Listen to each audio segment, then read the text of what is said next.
buto, egg tray, coco pit, tubig, at shovel.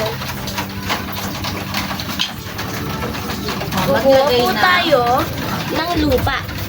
ng coco pit. Kung walang lupa, pwedeng coco pit.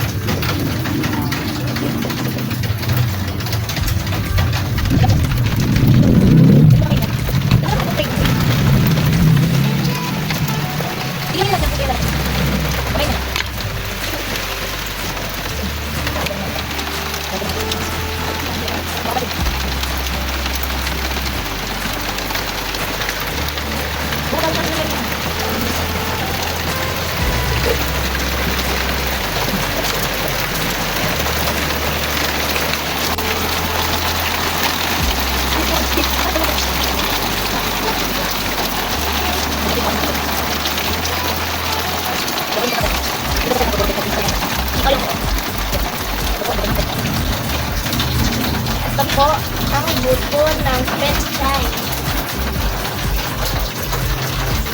Lagay natin dito.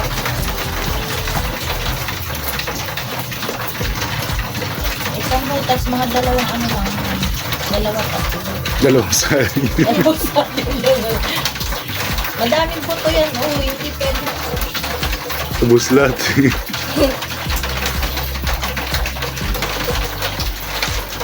Tapos, agad.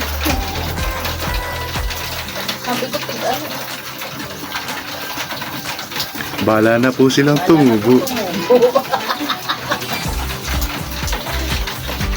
Ganito gagawin mo Oh. Lalagay mo sa ganito mo. Saka makukunin ng tatlo yung isang sari. Akala ko, Oh. 5. Ayun, ayan lang yung tapos dito lang nilagay mo sa... Ilan naman ito? Anong buto yan? Nilagyan mo ng iba. Mustasa. Buto daw yan ng ano ko, bebe. Mustasya. Ito yung buto ng mustasya. Pabutin mo ang gano'n. Tapos, sprinkle mo ng tubig. Bahala na po silang tumubo. Ay, nasasabi mo sa huli.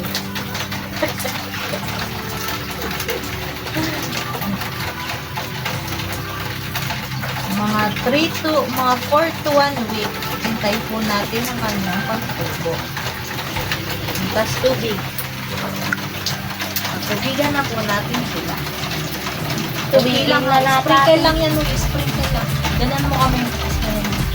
Masisira. Sprinkle na natin ito.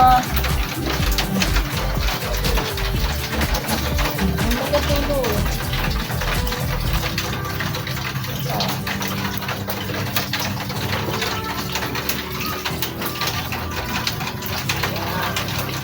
Bakit hindi pwede lahat? Malulusaw yung lagay. Okay na po. Okay. Hintayin na po natin silang tumubo. Paano sila magtubo?